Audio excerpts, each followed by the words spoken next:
재미있게 오늘 많은 거를 좀 내려놓고 이렇게 얘기를 아니 하시는 것 근데 같습니다. 우리 고재일 기자 제가 매우 좋아하는데요. 네. 자꾸 부동산 하니까. 아 그러니까 그 부동산 얘기가 오늘 전혀 그렇지 않아요. 깔끔하게 오늘 정리된 거 아닙니까? 예, 오늘 예. 깔끔하게 정리된 거 아닙니까? 예. 그렇죠.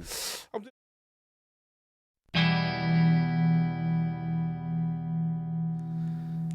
네, 시청자 여러분 안녕하십니까? 지역의 일꾼을 뽑는 제22대 국회의원 선거 이제 한 4-5달 앞으로 다가왔습니다. 유권자들의 선택을 받기 위해서 여러 후보 주자군들이 지금부터 한창 얼굴 알리기에 지금 분주한 모습인데요. 이 정작 후보군들 당사자가 어떤 생각을 가지고 계신지, 그리고 어떤 정책을 펼치고 어떤 인생들을 살아왔는지에 대해서 좀 속 시원하게 얘기를 해보는 그런 정보의 장은 제한이 되어 있는 것 같습니다. 자, 그래서 저희 제주파 TV가 도내 총선 예비 후보군들을 모시고 여러 편안하게 이야기하면서 여러분들의 선택에 조금이나마 도움이 될 수 있는 그런 릴레이 인터뷰 이어가고 있습니다. 오늘은 6번째 초대 손님이 되겠네요. 자, 내년 총선에서 정말 치열한 경합이 예상되고 있는 제주시갑 선거구 출마를 준비하고 계시죠. 더불어민주당 소속의 문대림 전 청와대 비서관님 스튜디오 제주팟에 모시고 여러 이야기 한번 나눠보도록 하겠습니다. 자, 비서관님 안녕하십니까? 네, 안녕하십니까? 감사합니다. 네, 우리 비서관님이 되게 호칭 부자셔가지고 제가 뭐라고 부를까 고민을 하다가 네. 그래도 이제 가장 이 권력의 정점에 가까이 있었던 요때가 좀 낫지 않을까 싶어가지고 제가 비서관을 했습니다. 혹시 뭐 도의회 의장이 더 좋으신지 아니면 JDC 이사장이 더 좋으신지. 어르신들은 도의회 의장을 좋아하고요. 예. 또 이제 일반적으로 정치 고관여층인 분들은 청와대 비서관을 좋아하더라고요. 고관여층. 예. 근데 이제 청와대 비서관을 사람들이 상당수의 분들이 행정관 밑으로 생각하시는 분들도 있어요. 비서관이 행정관 아니 수석 밑에 아닌가요? 그렇죠. 예. 예. 청와대는 비서관들이 모여서 대통령을 모시는 자리고 그 비서관들 밑에 행정관이 있고 행정요원들이 있는데 비서관 하니까 행정관 밑에 비서자 때문에 그래. 비서 때문에 예. 비서 때문에 실은 예. 이제 비서관 중에 한 사람이 이제 실장을 하는 것이죠. 그렇습니다. 예. 그리고 어쨌든 굉장히 그 비서관의 또 애착을 그러면 JDC 이사장은 좀 별로입니까? 아닙니다. JDC 이사장도 JDC 직원들이 한 1,400명 되거든요. 예. 작은 제주도라고 볼 수 있거든요. JDC 자체가 작은 제주도였다. 그렇죠. 예. 업무들이 그렇습니다. 제주도의 현안이 JDC의 현안이었고요. JDC의 임직원들이 또 밖에서 바라보는 것보다 상당히 일에 대한 열정, 도에 대한 애정들이 있습니다. 예, 그런데 이제 실은 JDC가 2000년 초반에 그 산업문명 시대를 이제 대표하는 사업들을 추진하는 기관이었기 때문에 세월이 지나면서 이제 한 2015년부터 소위 얘기는 생태문명 시대가 강조되지 않습니까? 이런 과정에 상당한 비판들을 받게 되죠. JDC의 일종의 성장통이었구만요. 이게. 근데 어쨌든 JDC는 제주도의 가치를 가지고 세계 속의 경쟁력을 키워나가기 위한 일들을 하고 있는 것이고 지금도 그러한 고민들 열심히 하고 있고 여러 가지 사업 내용들을 추진하고 있습니다. 이 기회를 빌어서 JDC에 대한 인식도 좀 이제 좀 바뀌었으면 좋겠다. 특히 고지일 기자. 전 많이 바꿨습니다. 선생님이 많이 바꿨습니다. 제가. 그 뭐 타판다 센터 막 그런 저 이제 답한다 이런 표현 안 씁니다. 왜냐하면 안 씁니다. 이게 개발을 담당을 하면서 토지의 문제가 필요하지 않습니까? 네네. 해결돼야 되는데 전담 기관으로 JDC가 정해진 거예요. 그러면 맞습니다. 토지를 매입 공급 할 수 있는 그런 권한이 주어졌는데 이때 공급을 할 때 원가 수준입니다. 조성 원가 수준. 그렇죠. 조성 원가 수준인데 그 이상 받지도 못하거든요. 그런데 이런 것들이 이제 예. 좀 언론에 너무 좀 특정 부분이 뭐 과도하게 부각이 됐거나 예, 예. 예, 약간 본질을 호도할 수 그래서 있게끔 제가 JDC에 예. 들어가서 더 이상 단지 개발은 예, 예. 안 한다. 안 한다. 그리고 뭐 앞으로 필요하면 하겠지만 예, 제가 예. 재임 기간 때 비축 토지 매입은 안 한다. 땅 살 일은 없을 예, 것이다. 예. 그러니까 저희 재임 기간에 그렇게 해서 딱 선언을 해서 물론 기존의 사업들을 연착륙시키기 위한 많은 노력들, 그 과정에 많은 성과들은 냈죠. 예, 예. 그렇지만 또 다른 개발을 위한 시도 이런 것들은 이제 안 했습니다. 올스톱. 예, 예. 본인 대해서 이제 올스톱을 했다라는 요 깨알 같은 홍보를 해주셨습니다. 아주 좋습니다. 자, 이렇게 오랜만에 모시게 됐습니다. 사실 그 뭐 이제 아는 분들은 뭐 우리 문비서관님 여러 가지 근황이라든가 이렇게 뭐 준비하시는 내용에 관심 있게 보고는 계십니다만은 그래도 이제 많은 도민들께서는 좀 그동안 어떤 지냄신고 해가지고 좀 근황에 대해서 좀 많이 궁금하실 거란 말이죠. 그래 어쨌든 우리 저 문비서관님 최근 어떻게 지내고 계신지 좀 근황 한 말씀 좀 소개를 해주신다면. 요즘 많이 걷고 있습니다. 아, 많이 걷고 있다. 예. 예. 많이 걷고 있고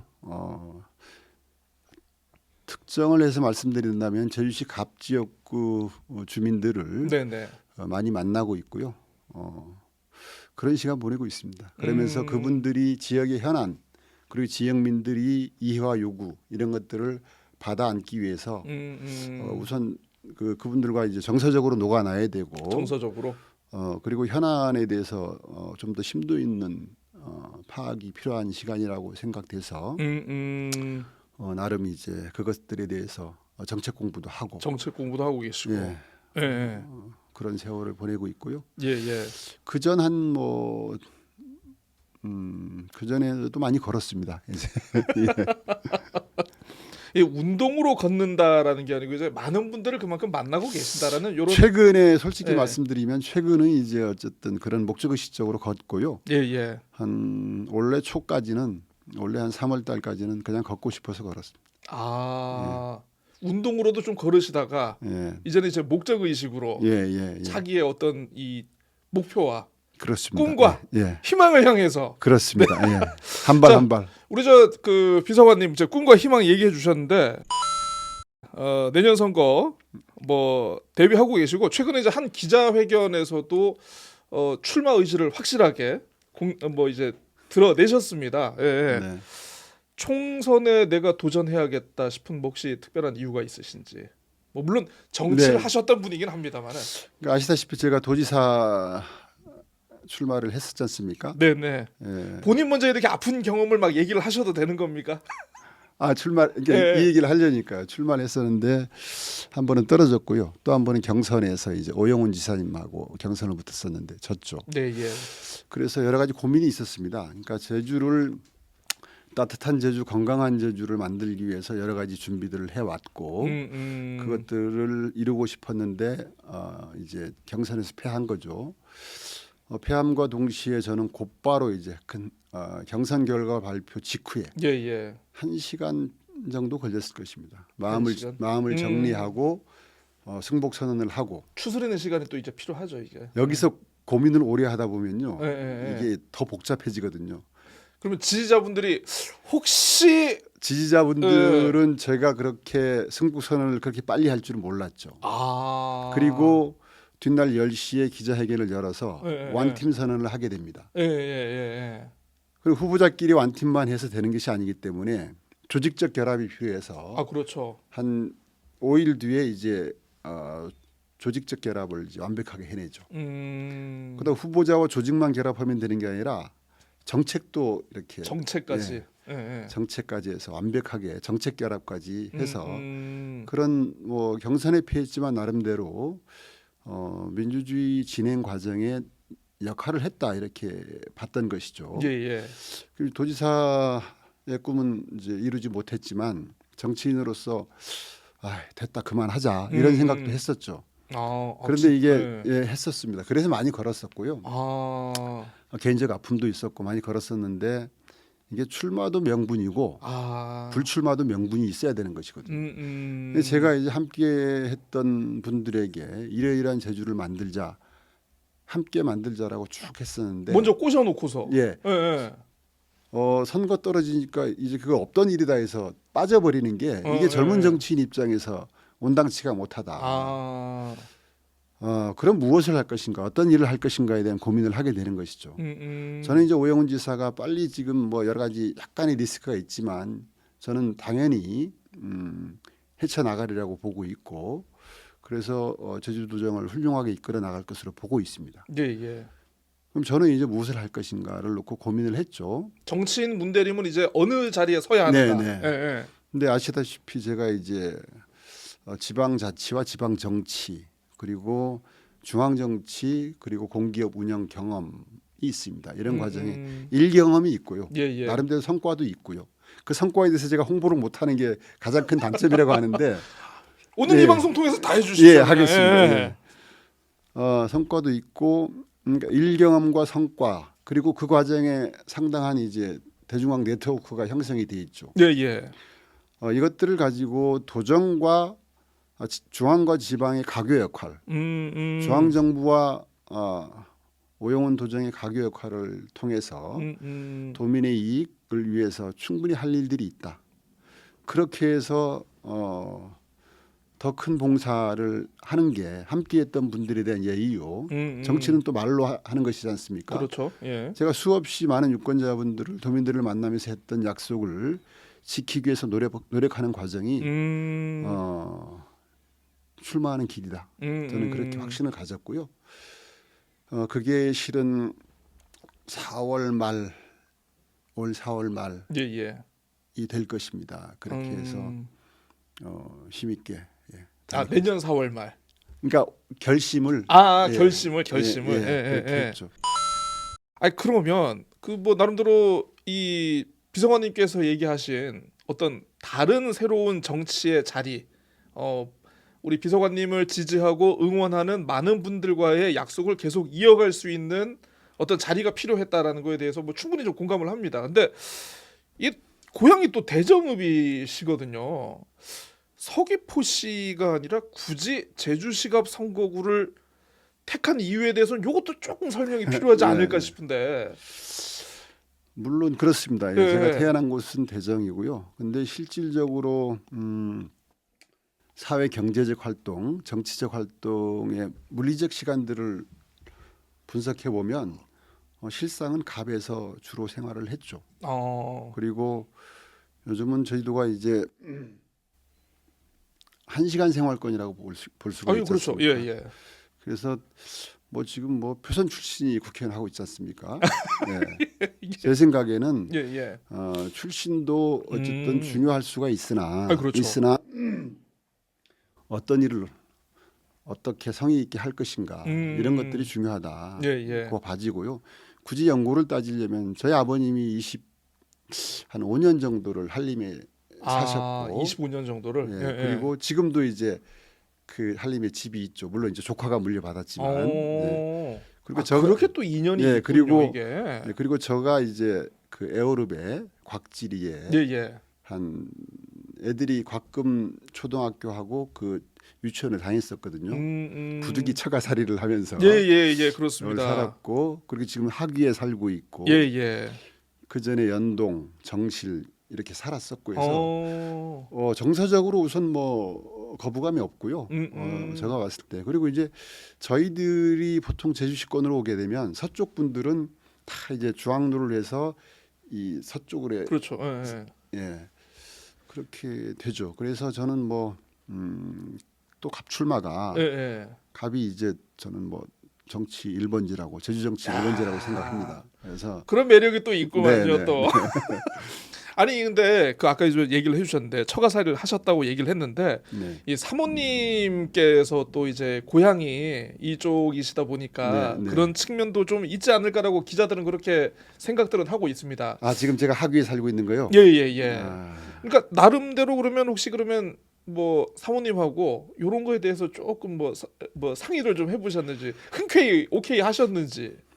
학위는요. 여보, 나 한번 제시갑 한번 해보려고. 아니요, 제시갑에 대한 네. 얘기는 그 나중 일이고요. 예, 예, 실은 그 JDC 이사장 할 때 예, 예. 숙소가 연동이었습니다.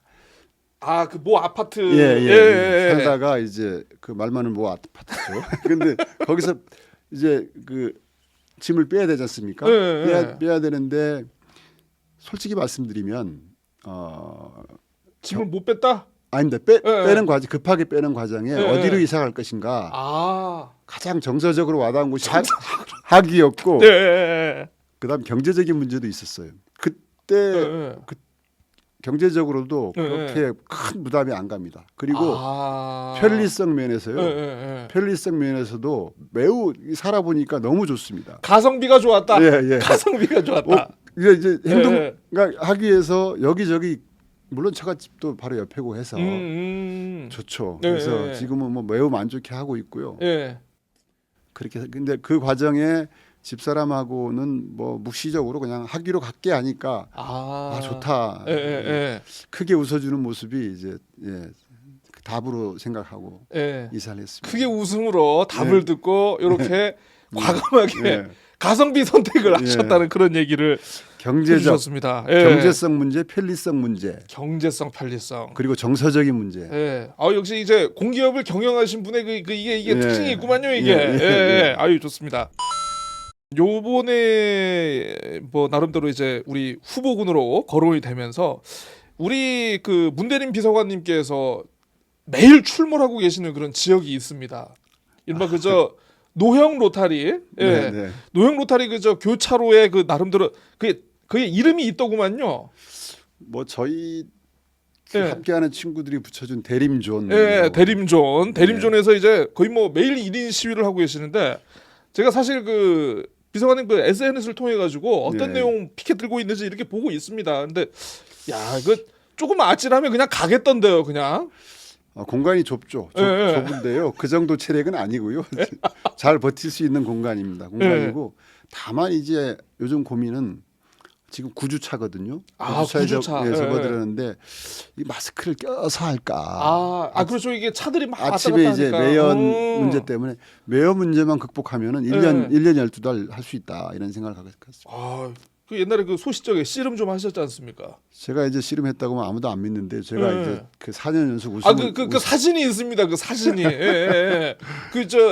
우리끼리 쓰는 표현으로 그 갑바에 나름대로 제가 한때는 기술 씨름으로 기술 씨름. 제가 4년 연속 우승을 했었고 금메달도 5개 땄던 그런. 근데 안 믿는 사람이 없어요. 아이고 그 사진이 있다니까. 예. 아니 그런데 어쨌든 그 나름대로 대림존이라는 곳을 이렇게 구성을 해가지고 뭐 홍범도 장군 흉상 이전 문제라든가 또 기타 이제 뭐 어떤 처음 시작은 이재명 대표 지키기였죠. 그렇게 어떤 여러 가지 정치 현안과 이슈에 대한 목소리를 이렇게 내고 있습니다. 사실 지역에서 정치를 하는 사람 입장에서는 뭐 여러 가지로 볼 수 있을 것 같긴 한데 제가 이제 뭐냐면 지금 정치관계법 선거법이 철저하게 현역 중심 구도로 유리하도록 되어 있습니다. 뭐 사실 현수막도 현역 의원님들은 이렇게 현역 지역위원장들 도전자들에게는 매우 불리한 그런 이제 조건들이죠. 물론 엄격히 따지면 그분들이 내거는 현수막도 이제 5개 광고물법에 접촉되는 부분들도 있을 것입니다만은 저희가 딱 한 번 내걸어봤어요 현수막을. 근데 엄격히 따지면 5개 광고물법 위반이다라고 하는 거예요. 바로 신고가 바로 연락이 왔습니까? 그러니까 엄격히 따지면 그렇다. 그래서 범칙금이 나올 수 있다라고 하니까 제가 뭐냐면 그럼 내려라. 그렇게 해서 6시간 만에 내렸던 적이 있어요. 그러면서 저희가 선택할 수 있는 게 뭐냐면 그럼 몸으로 때우자. 몸으로 때우자. 그 지역위원장이나 현역 국회의원들은 이렇게 붙여서 수십 개 붙이지 않습니까? 어떤 때는 한 150개 넘을 때도 있다고 저는 봐요. 비용도 만만치가 않거든요. 비용도 그렇죠. 엄청나죠. 그 돈을 다른 데 써야 되는데 어쨌든 내가 그 돈은 있는데 다른 데 쓰고 싶어 나는. 아니 그런 돈도 없고요. 또 굳이 이제 그게 뭐 필요한 부분에 대해서 현수막이란 그 수단을 활용해서 정치적인 선전을 하는 건 좋지만 필요 이상의 내용들도 있고. 예. 정치 혐오를 예, 불러일으키는 예. 뭐 그런 그래서 내용들 저는 같은가. 전공법으로 가자 해서 몸으로 때우자, 몸으로 때우자. 들고 서자 예, 해서 예. 8시부터 9시까지. 8시부터 9시까지. 예. 그러니까 몸으로 때우면은 뭐 혹시 뭐 오면서 가면서 이렇게 뭐 반응이 있습니까? 그냥 빵빵 하면서 한 예. 어, 호응을 해 주신다거나. 3주차, 4주차쯤 접어드니까 예, 예. 창문을 내리는 사람들이 많아져요. 창문을 내리면서 이 손을 흔들고 예, 예, 예, 그리고 저도 몰랐는데 예. 예, 이렇게 그 카톡이 와요. 예. 대- 주작 아닙니까 혹시? 아니요, 대기하면서 예. 사진을 찍어서 보내주는 사람도 있고 어. 그렇습니다. 그러니까 저 비서관님께서 그 대림존에서 피켓을 들고 네. 있는 모습을 지나가는 시민들께서 직접 지나가면서 사진을 아니요. 찍으셔가지고 교통 신호 대기하면서 예, 예, 예.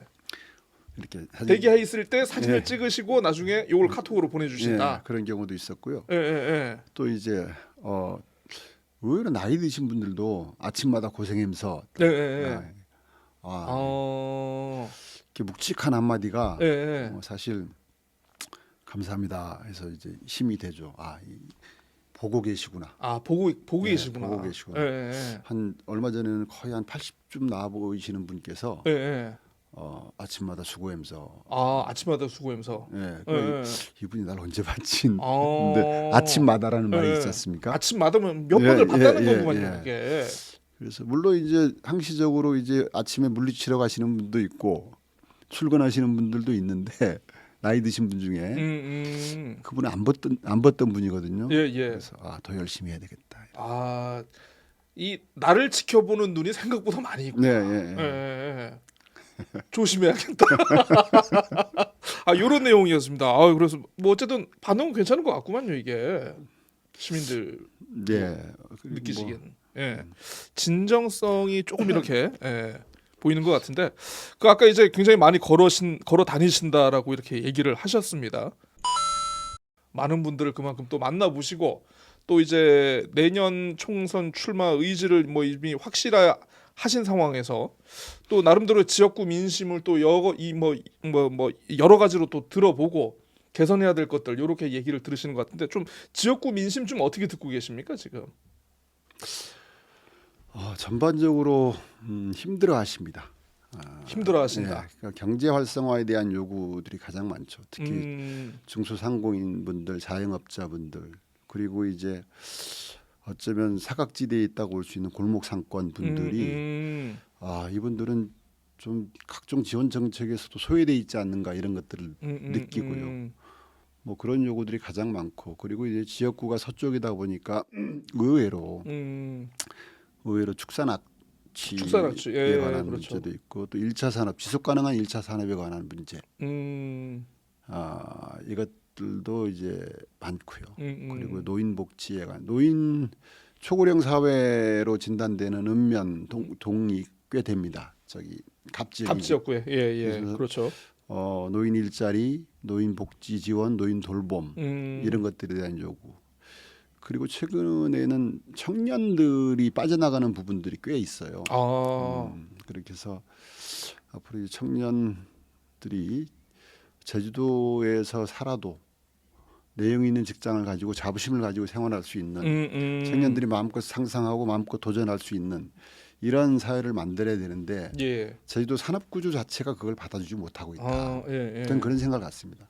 그러니까 1차 산업, 3차 산업 그리고 약간의 건설업 이런 단순한 산업 구조 속에서 우리 청년들이 그렇다고 1차 산업이 농업 소득이 높은 게 아니거든요. 3차 산업도 일자리 질이 만족할 만하지 못할 그렇죠. 그러면 저희들의 청년들은 뭐 공기업이나 공무원 아니면 제주도를 떠날까라는 생각을 할 수밖에 없는.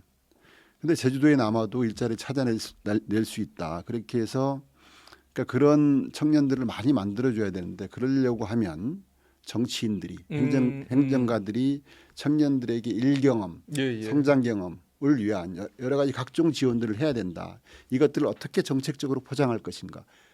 그렇게 해서 현실화시킬 것인가. 이것도 제가 고민을 하고 있고요. 또 한쪽에서 보면 이제 그 사람이 없다라는 그 부분들이 있어요. 예, 예, 예. 저희에게는 그 미스매치 부분과 관련해서도 결국 알고 보면 그것도 일경험이 없다는 것이죠, 청년들에게. 그래서 일경험을 위한 각종 지원들은 아끼지 말아야 된다.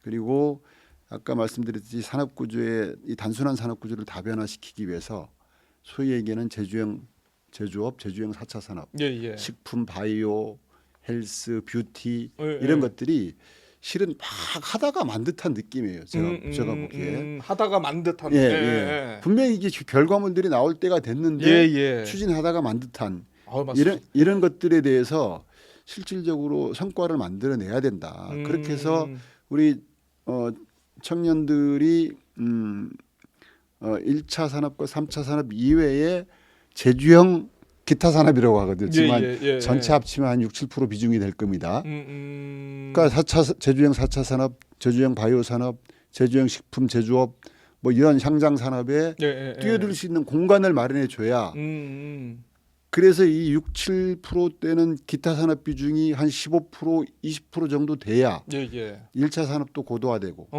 3차 산업도 고도화되고 경쟁력이 생긴다고 좀 보거든요.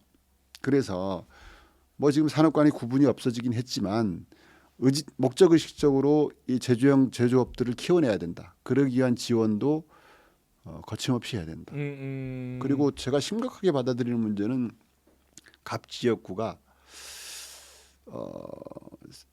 생태 환경적으로 상당히 위기 상황이라고 저는 보고 있습니다. 어떤 면에서? 그러니까 토양 생태계의 문제, 토양 생태계 파괴에 관한 문제, 그러면서 지하수 생태계의 파괴, 그렇죠. 덩달아서 해양 생태계의 파괴. 이게 우리 미래 세대들은 생각하게 되면 빠른 속도감 있는 처방과 조치가 필요하다.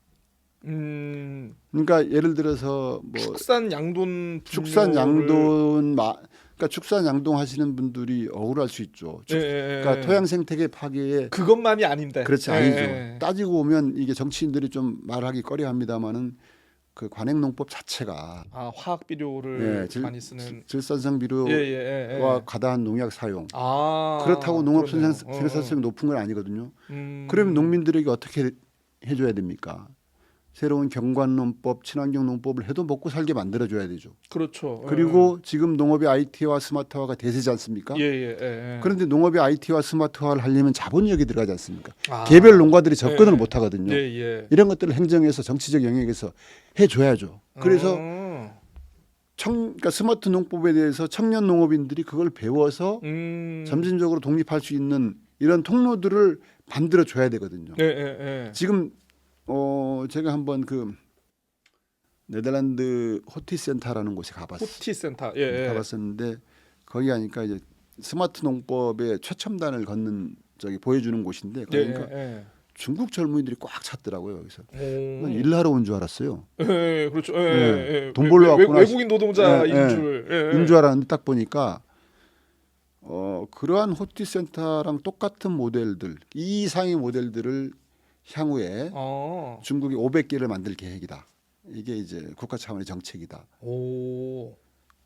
그렇게 앞서 나가고 있는 것이죠. 그러면 이제 정책적인 지원을 통한 시설 투자, 그 인력 양성들이 있는 것이죠. 그렇게 해야 1차 산업도 고도화되는 것이죠.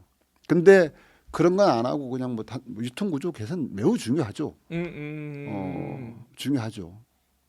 중요한데 어쨌든 그러한 농정의 문제 진단을 잘못하고 있다. 제가 보기엔 여러 가지 좀 파격적인 시도. 그 파격적인 시도 속에는 반드시 재원이 필요하지 않습니까? 이 재원을 어떻게 마련할 것인가 고민하고 있고 그것은 지금 얘기하면. 요거는 나중에 저 본선이 시작되면은 그때 후보 토론회에서 얘기를 나머지 답을 들으시는 걸로 하고요. 그렇습니다. 그러니까 어쨌든 그리고 이제 갑자기 이제 물 문제는 도민분들이 아시는 것 이상으로 심각하다. 저도 최근에 이제 그 관련해서 기사를 몇 번 쓴 적이 있는 것 같습니다. 뭐 지하 수위도 굉장히 그 서귀포 지역이나 동부 지역에 비해서 굉장히 하강 수준도 심하다라고 얘기를 했고, 그러니까 예. 이대로 놔두게 되면 오. 책임적 있는 위치에 있던 사람들, 예, 예, 어쩌면 예. 저 같은 사람들이 될 수 있겠죠. 고 기자님도 마찬가지겠지만 우리 아들 딸들에게 엄청 욕먹으면 죄를 짓는 것입니다. 네네. 그래서 알겠습니다. 해야 될 일들이 많습니다. 그 해야 될 일을 본인이 직접 나서시겠다. 그렇습니다. 욕을 하는 건데. 네. 이거 다음 질문 넘어가기 전에 제가 좀 양해를 좀 하나 좀 구해도 되겠습니까? 네네. 보통 우리 뭐 사실 이게 좀 약간 프레이밍이라는 게 좀 재미있는 거긴 한데요.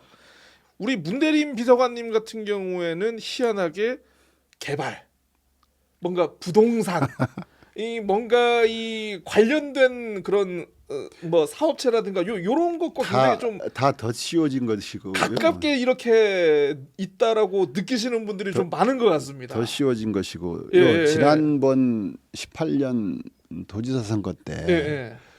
땅 부자로 소문났었죠. 뭐 그러니까요. 예. 몇만 평의 땅을 갖고 있다. 뭐 근데 헛소문이고요. 예, 저는 예. 이제 물려받은 땅 이외에 없습니다. 물려받은 땅 이외에 없고 예, 예, 이 땅을 살 돈이 없었던 것이죠. 다만 이제 부모님이 물려준 땅을 지키고 있는 건 사실이고요.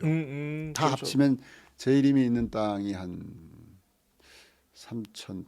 3,000평. 근데 이제 삐어져 있죠.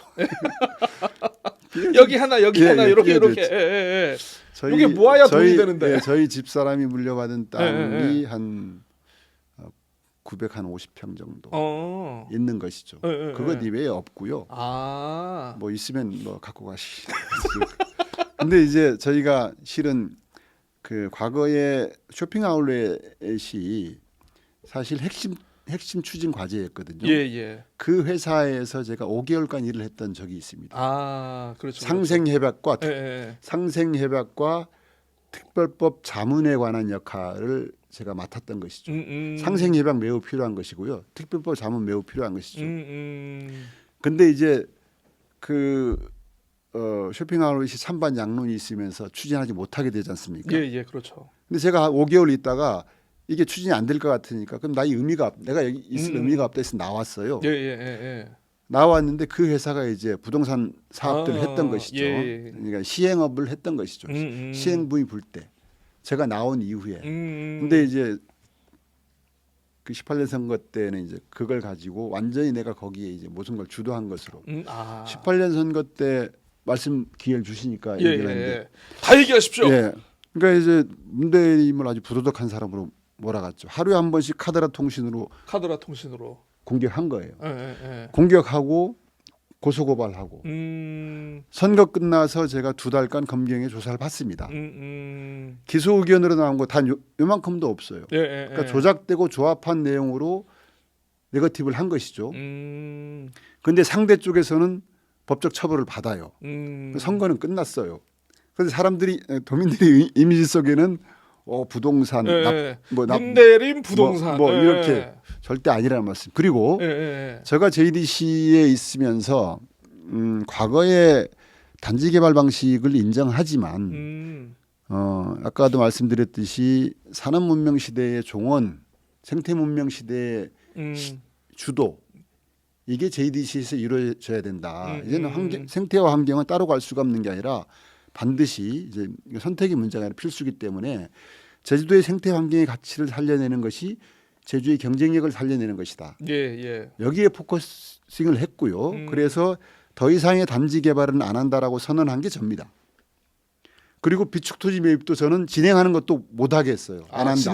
기존에 진행하는 것조차. 기존에 진행되는 것도 우리가 지금 JDC가 비축 토지가 약 40만 평, 한 45만 평 정도가 있는데 더 이상의 비축 토지가 물론 앞으로 특별한 개발을 위해서 필요하다면 해야 되겠지만 지금 45만 평도 있는데 이것도 용처를 못 찾고 있는데 그렇죠. 굳이 더 살 이유가 있느냐 해서 이것도 제가 중단시켰거든요. 그래서 그리고 또 말씀드리자면 우리 이 트라우마가 되게 아니요. 꼭 그 기자분들도 문제예요. 특히 이제 기자들이 문제랍니다. 예, 왜냐면 그렇죠. 농담. 왜냐면 이제 저희 신화역사공원 있잖아요.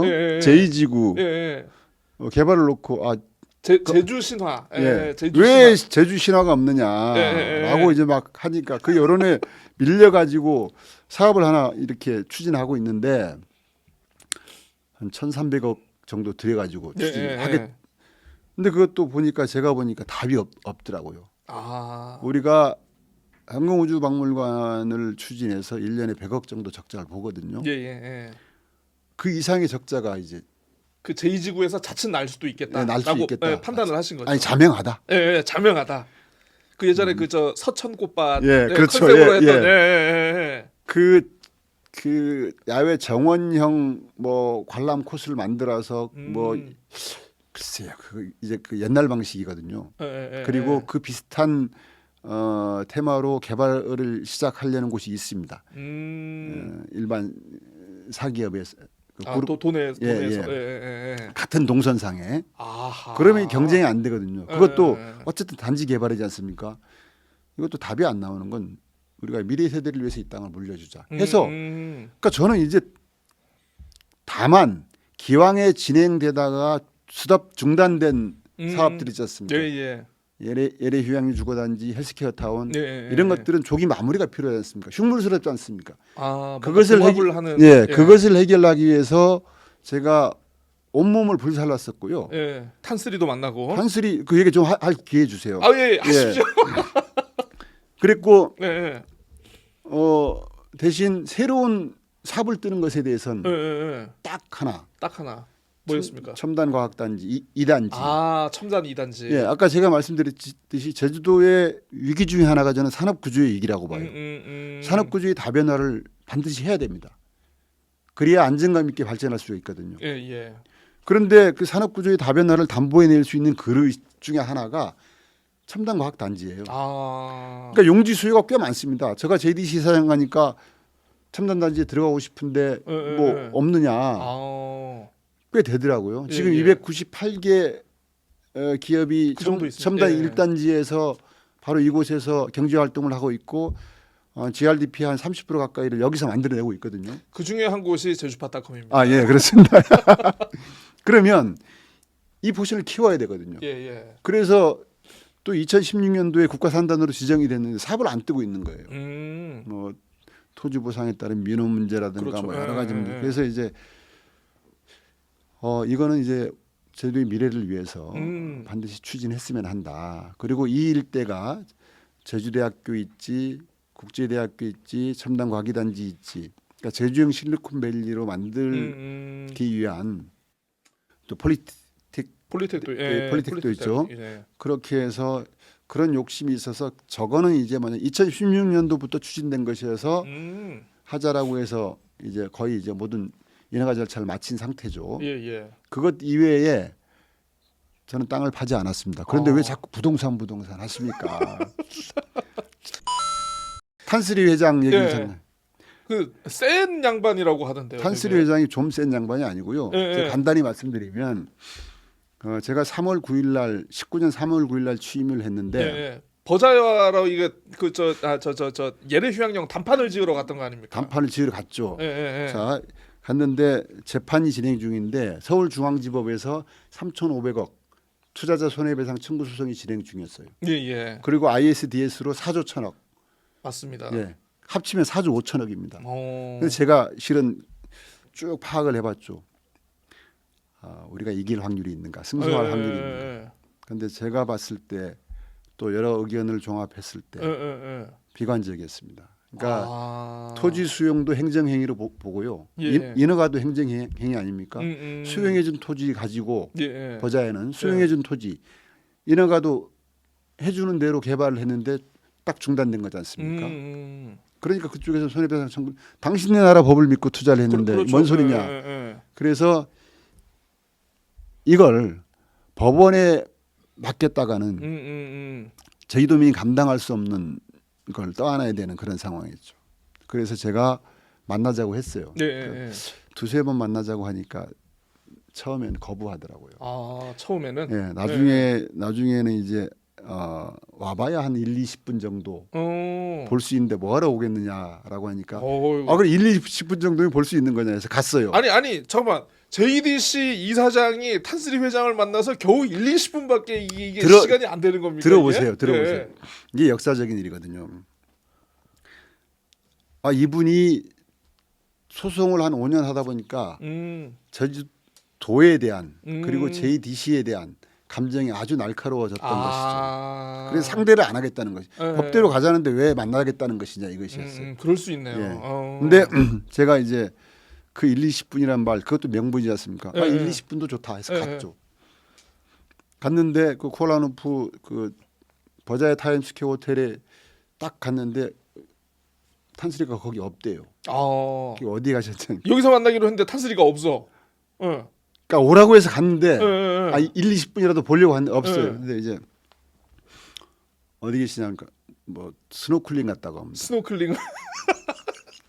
그래서 손님이 오기로 해놓는데 말이야 이 사람이 그냥. 근데 이제 어떻게 가야 되냐니까 헬기를 빌려 타고 가야 됩니다니까. 아, 그럼 빨리 헬기 준비해라. 그 딱 가는데 여기서부터 이제 뭐냐면 딱 가는데 말레이시아가 세계에서 두 번째 큰 밀림을 갖고 있는 나라예요. 수립. 그렇죠.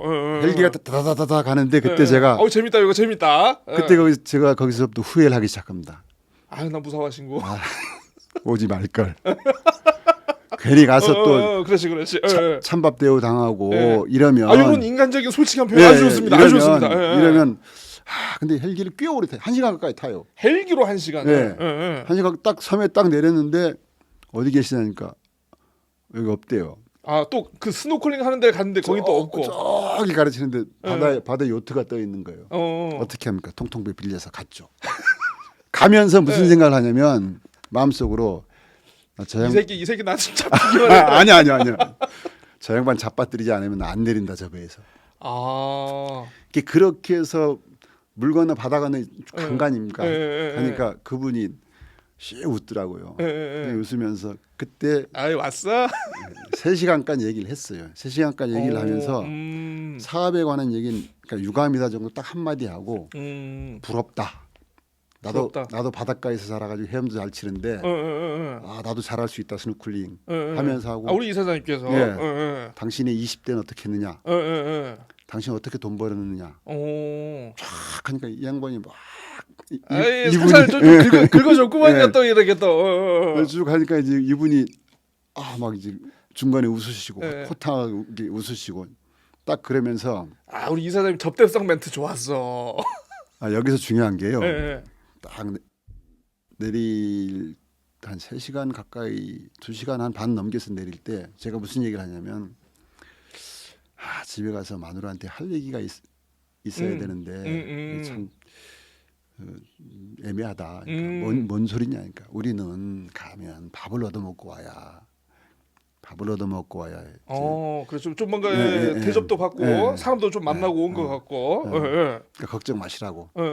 밥싹 그 섬이 전부 이제 버자야 그룹이 갖고 있는 리조트로 꽉 찬 곳이었어요. 탄스리 섬이네. 네, 탄스리 섬. 아이고.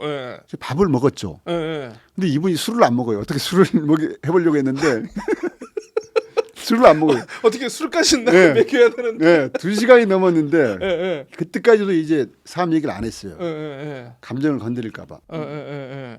그래서 뒷날 10시 반인가 이제 헬기가 오기로 했는데 다시 얘기했죠. 아침까지 좀 사주면 같이 하면 안 되겠냐고 하니까. 이거 그 한국에서 와가지고 그건 너무 뻔뻔해.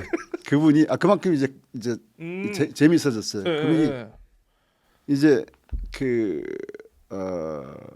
아침에 기도터 그분이 불자시더라고요.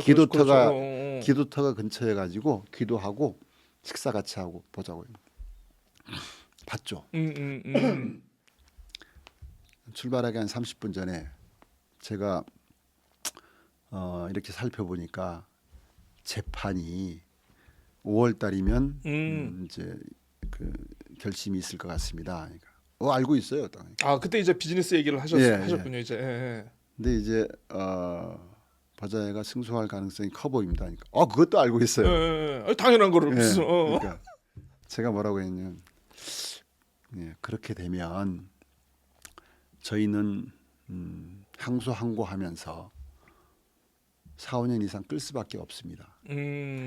얼마 전에 문재인 대통령이 말레이시아 왔을 때 버자이 그룹에서 전면 광고를 내 가지고요. 오. 문재인 대통령 얼굴 딱 거기 게재해가지고 전면 광고를 해가지고 말레이시아 방문으로 환영합니다. 그런데 당신네 나라 법을 읽고 투자했는데 이게 뭡니까? 이런 광고도 내버리고 했었거든요. 아 그런 광고를 냈습니까? 예, 예. 그래서 오, 세네. 그렇게 해서 이제 저희가 4, 5년 끌다 보면 예, 예. JDC와 제주도와 버자와의 관계 더 멀어질 테고 또 이게 더 나아가 양국 간의 양국 간의 관계도 어긋날 테고 오. 그래서 소송 외적인 방법으로 풀어보자. 그러니까 뭔 소리냐고 안 된다고. 대인의 풍모를 한번 보여주십시오. 그래서 뭐라고 했냐면 회장님 딱 2달만 시간 주십시오. 예, 예. 2달만 제가 소송 연기 신청을 해서 2달간 협상해서 안 되면 예, 예, 그때 예. 하면 될 거 아닙니까? 지금 예, 5년을 기다렸는데 하니까 예. 이 양반이 그때부터 짜증을 내셨군요. 아니요 제가 대인한테. 절박 짜증이 아니라 절박하게 그러니까 근데 이제 이분이 그러니까 전날 낮에서부터 이제 저랑 같이 그렇게 그러니까, 예, 예. 그래서 하지만 그 자리에서 좋다 2달 2달. 그때 엄청 기분 좋아가지고요 됐다 그렇게 해서 아주 기쁜 마음으로 헬기 타고 쿠알라룸푸르 왔죠. 다시. 예, 예. 바로 이제 귀국을 했죠. 예, 예. 그래서 바로 협상단 준비하고 그때 채 2주 정도 지나기 전에 다시 갔어요. 가서 저랑 탄슬이랑 총 협상을 7번 해요. 그러니까 정상간 협상을 7번 했고 우리 실무 협상을 22번을 합니다. 22번을 하면서 꼼꼼하게 이제 법무실사, 회계실사 쭉 하면서 이분들이 저희한테 제출한 영수증이 우리 이렇게 돈 들었어 한 게 3,238억이었어요. 근데 거기는 이제 그걸 이제 저희들이 깎고 하면서 그 깎는 과정에 도움을 주신 분이 이 자리에서 제가 고마워서 말씀드리는데 누굽니까? 조셉윤이라는 조셉 윤. 예. 한국계 미국인인데요. 예. 주미 말레이시아 대사를 했었어요. 그다음 문정인 외교안보 특보님. 그 당시 현직이었거든요. 예. 그분까지 관여가 된 일이었습니까 이게? 자 들어보십시오. 그다음 그 당시 이낙연 국무총리 탄실을 만나 주셨어요. 그러니까 국제 소송이 진행 중인데 총리가 만난다는 건 잘못을 인정하는 그렇죠. 격이 될 수 있기 때문에 이제 좀 밑에서는 만나면 안 된다라고 했는데 그럼에도 불구하고 저희가 소송 외적인 방법으로 반드시 풀겠습니다 하면서 또 그랬고 그리고 그 당시에 대통령 비서실장도 뭐냐면 탄실이하고 면담을 해줬죠. 이게 대한민국인 경우에 도와주고 싶어도 입법, 사법, 행정이 분리돼 있기 때문에 사법부의 판결에 대해서 행정이 어떻게 할 수 없다. 이런 거 이해해 주시고 장차적으로 한국과 말레이시아의 미래를 보고 좀 대승적 결단을 해달라. 이런 면담을 해주는 것만도 그렇죠. 탄실이 입장에서는 고마운 것이고 높죠. 말레이시아 주주들에게 할 말이 있는 거죠. 맞아. 그렇잖아요. 그리고 마지막으로 저는 가장 고마운 사람이 마하티르 총리. 그 당시에 세계 최고령 국정 수반이었어요. 94신가였죠. 와. 제가 또 그분을 만났습니다. 이게 점점 스케일이 커지는구만요 이게. 그러니까 이 4조 5천억 이걸 풀어내지 못하면 저는 제주도가 정말 당분간 허덕일 것으로 봐져가지고 그 갈등은 얼마나 커지겠습니까? 그렇게 해서 모든 걸 걸었었죠. 그렇게 해서 제주도의 문제를 가지고 정부를 움직였었죠. 그렇게 해서 1,250억 영수 1,250억 가져온 영수증이 3,238억인데 1,250억에 합의를 보죠. 1,250억은 그분 내가 와서 땅 사면서 지불한 돈이 있지 않습니까? 그 땅을 돌려받은 대신 그 돈은 줘야 될 거 아니에요. 맞습니다.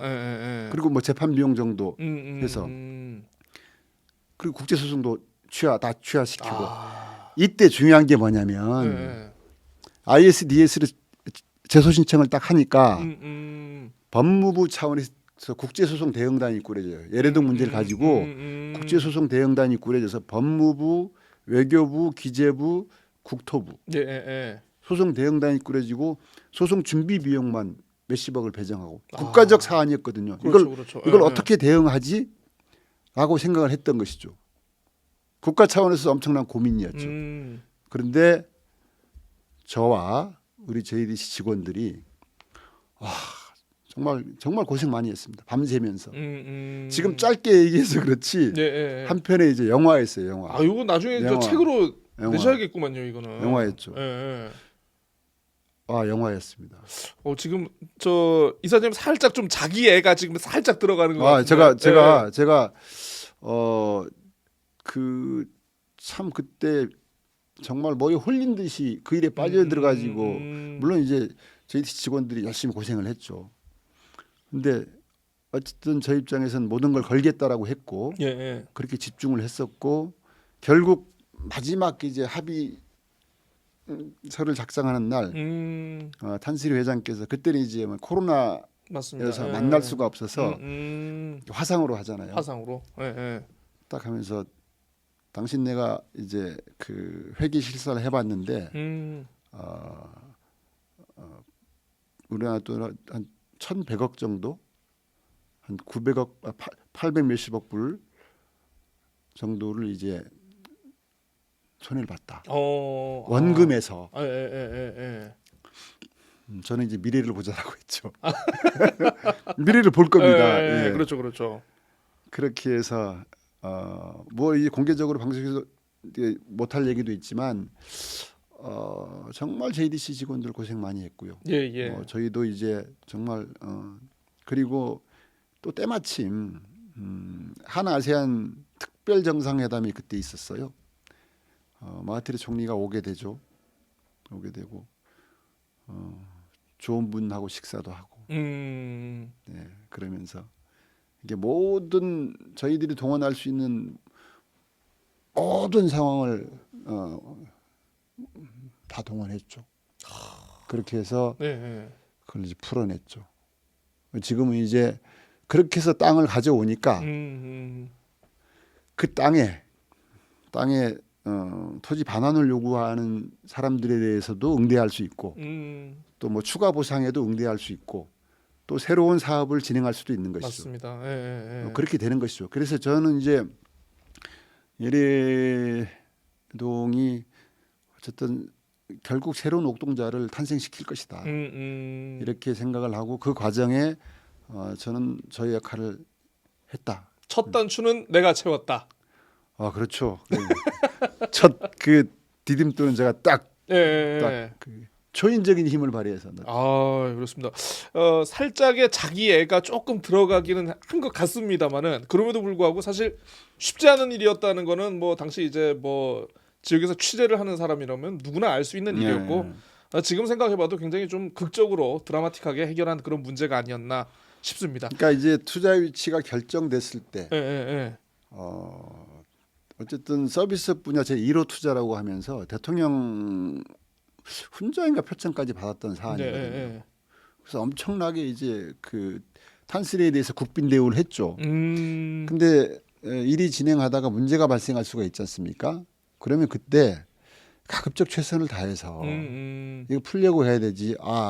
일이 안 됐구나 해서 모두가 등을 돌려버리게 되면 감정적으로 갈 수밖에 없고 그러면 법의 잣대를 댈 수밖에 없고. 그렇죠. 이게 저희가 만약에 항소한다고 하더라도 결국 이자 비용은 만만치가 않거든요. 맞습니다. 그래서 저는 이제 그 밥값은 했다. 밥값은 했다. 내가 월급값은 했다. 밥값은 했다. 자꾸 이제 JDC 이사장 재임 시절의 얘기로 조금 이게 지금 길어졌는데 다시 정치 얘기로 돌아가겠습니다. 요걸 이제 따로 편집을 해가지고 한번 나중에 한번 책을 한번 내시죠. 그렇게 하겠습니다. 알겠습니다. 요거를 좀 제가 개인적으로 좀 여쭤보고 싶은데 우리 사실 이제 문대림 전 비서관님 같은 경우에는 지역에서 이제 도의회 의장도 하셨고 도지사 후보로도 출마를 하셨고 총선에도 이렇게 좀 뭐 후보로도 하셨는데 사실 정치적으로 무게감이 있으신 분이거든요. 자, 그런데 도의회를 나간 이후로 좀처럼 좀 선거 결과들이 좀 좋지가 않습니다. 이거 좀 아픈 얘기 질문해도 네, 되겠습니까? 네, 예. 아니 뭐 진짜 너무 하실 말씀이 많으실 것 같은데 아니 문 대리님 한때는 되게 잘 나갔는데 굉장히 빨리 그냥 3연속 도의원 당선돼 가지고 내가 그냥 도의장까지 그냥 착착착 거의 뭐 브레이크가 없이 올라갔는데 어디서부터 이게 뭐 문제가 발생한 겁니까 도대체? 3년속이 아니고요. 재선 때 제가 의장을 했습니다. 재선 때 네, 하셨군요. 예, 예. 재선 때 의장을 했고 그때 의장도 사실 어쨌든 권력욕이라기보다는 역할 분담. 당시에 이제 강정기지 문제와 관련해서 의원님들이 찬반을 떠나가지고 정부랑 협상을 해야 될, 정부랑 싸워야 될 예, 예, 예. 이런 상황에 대해서 상당한 이제 책임감 또는 한켠의 부담감들이 있었어요. 예, 예, 예. 그럼 누가 역할 분담해서 총대를 메고 싸울 것인가? 예, 예. 이 속에서 자연스럽게 이제 제가 이제 의장을 맡고 총대를 메고 예, 예. 뭐 그런 과정이었다고 보면 저는 뭐 될 것이라고 봅니다. 예. 그렇게 했는데 그 당시에 제가 강정이라는 곳이 절대 보전 지역이지 않습니까? 예, 예. 절대 보전 지역은 생태나 지하수나 경관 어느 하나라도 1등급이면 절대 보전 지역으로 지정하도록 되어 있는데 거기가 생태하고 경관 1등급이거든요. 네. 그러면 절대 보전 지역에는 국방 군사 시설도 설치하지 못하도록 되어 있습니다. 해제하려면 해제 사유가 발생을 해야 돼요. 해제 사유가 경관이 안 좋아지거나 생태가 안 좋아지거나 지하수가 안 좋아지거나 해야 해제할 수 있는 것이거든요. 예, 예. 그런데 이제 그냥 뭐 날치기로 그렇게 뭐 그렇게 된 거죠. 그래서 제가 그 당시 주장했던 게 뭐냐면 저는 강정해군기지를 반대하지만 저의 의지와 관계없이 국가안보 차원에서 국익 차원에서 추진한다고 하면 법대로 해라 법대로. 그 특별법을 개정을 해서 예, 예. 단서조항 뭐 국방군사실은 경우 예외로 한다. 이 한 줄을 집어넣고 추진해야 법대로 하는 거 아니냐. 또는 그 특별법을 의제 처리할 수 있는 별도의 특별법을 만들어라.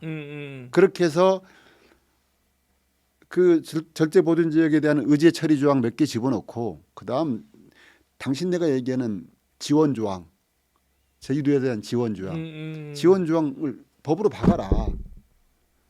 그렇게 해서 가야 이게 법대로 가는 것이거든요. 그런데 저는 단언컨대 그 당시에 그렇게 추진하지 않았습니다. 어거지로 밀어붙였거든요. 법이 만인 앞에 평등해야 되는데 그 당시엔 그러지 못했어요. 그렇게 해서 그러면 그 과정에 특별법 개정이든 제정이든 누가 나서줘야 됩니까? 국회의원들이 나서줘야 되잖아요. 예, 예. 지역의 국회의원들이. 생색내기에 불과했어요. 생색내기에. 뭐 하다가 뭐 진행이 안 됐었죠. 그래서 이제 그 당시에 몇 분 지금 뭐 변호사 하시는 분도 있고 교수 하시는 분도 있는데 특별법 성안에 관한 얘기들을 하면서 예, 예. 그러면서 이제 국회의원 이 국책 사업에 있어서 특히 예민한 국책 사업에 있어서 국회의 역할 저러면 안 된다 하면서 했던 것이죠. 근데 그 당시에 준비도 철저하게 했었죠. 예. 많은 준비도 했었는데 전략공천 희생양이 됐었고요. 전략공천의 희생양. 네. 예. 그 당시에 이제 그렇게 해서 그것에 대해서 재심 청구를 했었어요. 예, 예. 전체적으로 많은 지역구에서 몇십 개 지역구에서 재심 청구를 했는데 딱 두 군데가 받아들여집니다. 서귀포가 받아들여져요. 그렇게 해서 서귀포의 선거구인 경우에 공정한 경선을 통해서 후보자를 다시 선출하시죠. 근데 이것을 그 당시에 이제 최고위원회에서 이제 안건으로 다루지 않고 덮어버리죠. 그럼 이제 그 당시에 제가 아까 출마도 명분, 불출마도 명분이라고 했는데 그렇죠. 불출마의 명분이 없는 것입니다.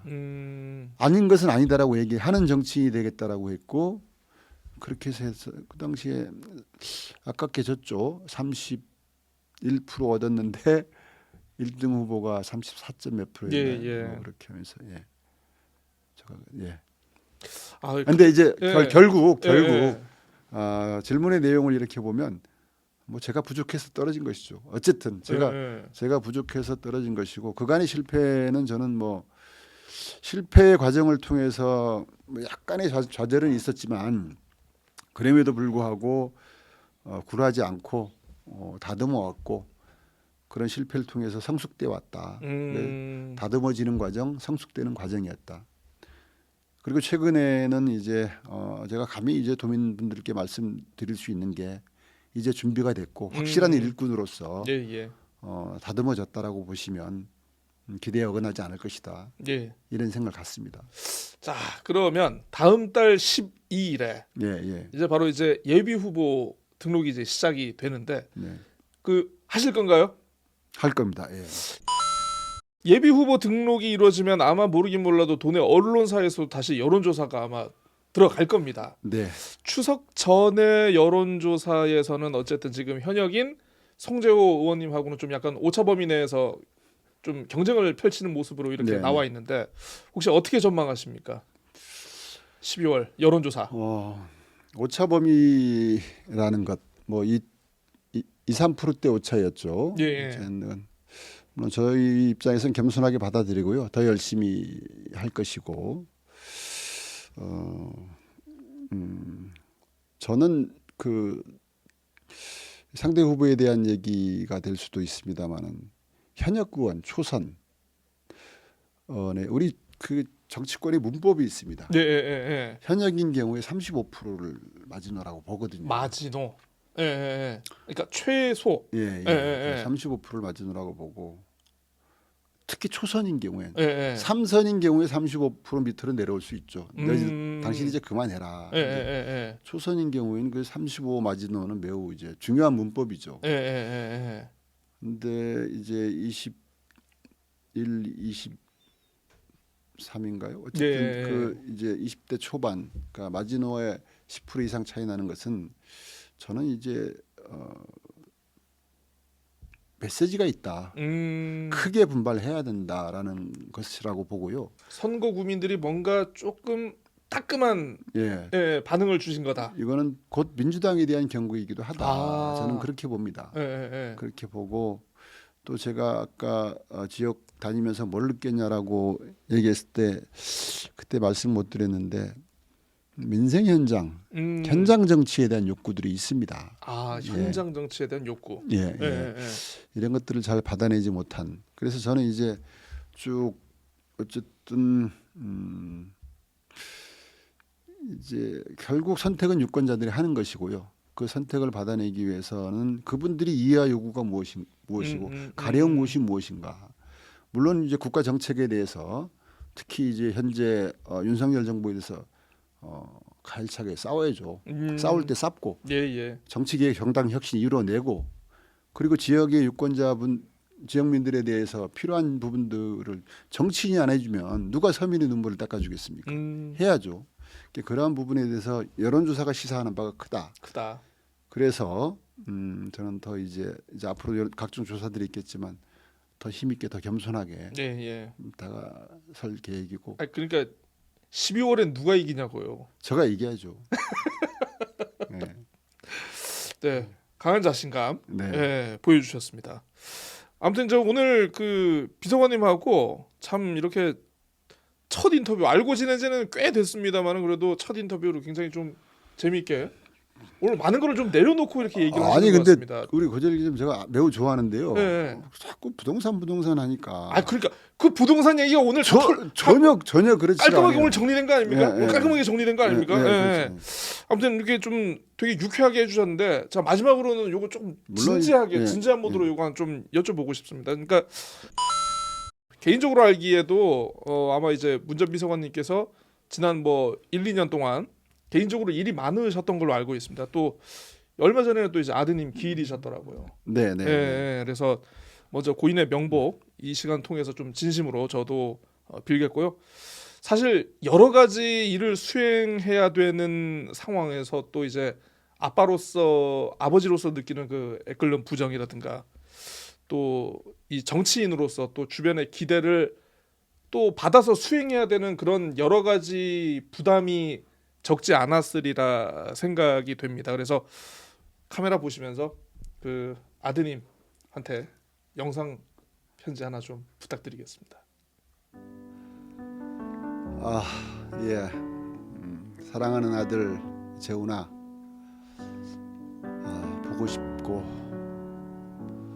보고 싶기보단 그립고, 그리고 지켜주지 못했다는 생각에 너무 미안하다. 서로를 이해할 때쯤 호련히 내 곁을 떠났는데 재훈이가 바라는 아빠의 모습을 잘 알고 있다. 당당하게 좋은 일 해나가는 모습에 재훈이가 미소를 지을 것으로 확신하고 있다. 아빠 그런 모습 보여줄게. 재훈이 생각하면서 매일을 눈물로 지새웠던 지금까지의 생활이었는데 앞으로는 가급적 눈물 보이지 않으마. 강한 모습, 밝은 모습, 당당하게 밝게 치고 나가는 모습. 그래서 우리 아들이 자랑스러워하는 아빠 모습을 보여줄게. 아들아, 너무너무 사랑한다. 그립구나. 네.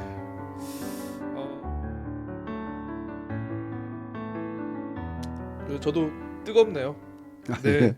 근데 이게 예정에 없었던 질문. 예, 뭐 예정이 없었던 질문이긴 한데 네. 사실 뭐 이게 또 네. 뭐 어떻게 보면 정치인으로부터 보고 싶은 또 우리 유권자들의 그런 바람 아니겠습니까? 또 예, 갑자기 예정이 없던 질문을 드려가지고 좀 죄송하기는 합니다만은. 예. 뭐 제가 사실 왜 아들 얘기 나오면 피하지 않느냐면요. 아마도 우리 아들은 자기가 잊혀지는 걸 두려워할 것이다. 이런 생각이 들어요. 친구들에게 잊혀지는 것, 형 동생들에게 특히 가족들에게 잊혀지는 것. 그래서 제가 실은 지난 기일 때 페이스북도 고민을 많이 했죠. 그런데 우리 아들 한 번만 더 생각해 줬으면 하는 그런 마음이 작동한 것이죠. 해서 뭐 그래서 이제 아들 얘기하면 피하지 않습니다. 예. 그래서 그렇게라도 이제 우리 아들이 한 번쯤 더 떠올려줬으면 좋겠다라는 그런 마음이죠. 순수하고 좋은 청년이었습니다. 네, 순수하고 좋은 청년이었습니다. 네. 아마 요 아버지의 인터뷰 영상 아마 지켜보시리라 아마 네. 생각을 하고 있습니다. 자, 어쨌든 문대림 전 청와대 비서관, 전 도의회 의장, 전 JDC 이사장 정말 호칭 부자십니다. 네.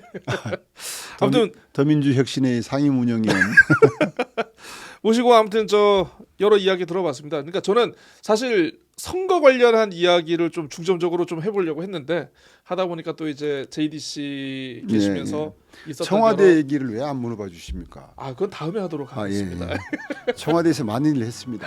예. 예. 아무튼 우리 문 전 비서관님께서 이제 어떤 분인지 모르셨던 분들, 특히 이제 저처럼 이제 부동산과 관련해 가지고 뭔가 가까운 곳에 있을 것이다라는 이런 잘못된 정보와 이 편견에 사로잡히신 분들은 오늘 인터뷰를 통해 가지고 뭔가 이게 조금 해소되는, 자 그래도 마지막이니까 하지 않습니까? 또 도움이 좀 되셨길 바라겠고요. 시간 내주신 문 전 비서관님 아무튼 진심으로 감사드립니다. 혹시 마지막으로 하실 말씀 있으십니까? 네. 또 나오실 거죠? 네, 그렇습니다. 도민 곁으로 힘있게 달려가겠습니다. 확실한 일꾼이 되겠습니다. 감사합니다. 네, 오늘 시간 감사합니다.